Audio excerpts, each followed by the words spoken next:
দাদা শ্বশুর আসসালামু আলাইকুম। ওয়ালাইকুম সালাম। দাদা শ্বশুর ও নানি শরীরটা কিরম আছে? মরার আগে আর ভালো হইতাম না আমি আছে আর। আমি তো এইটাই আশা করছিলাম। দেখছো হারামগুলা কি আশা করছে?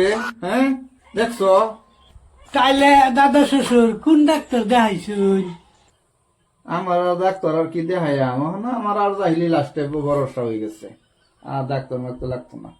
আলা ডাক্তার জানি আইনে তো চালায় চালায় সুস্থ হয়ে যাইবেন দাদা শ্বশুর। এই ব্যক্তি যার জীবনে মানুষ হইতো না, মানুষ হইবার আর ইও নাই হ্যাঁ বুঝাল চিতা ফাগলা থাকতো তাহলে আমার ডাক্তারে কবে সুস্থ হইবেন কিছু কইছে? একবারে গিয়ে কবর গিয়ে হেরে আমি সুস্থ হই, আমার আগে সুস্থ হইতাম না স্যার। তো দাদা শ্বশুর আইনের এই শেষ কথাটা হইনা খুব খুশি হইলাম আমি। কি হয়ে গেল? কি হলো?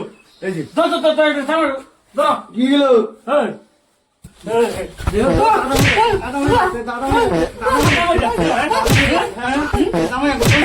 কি কইলাম কি লাগলো?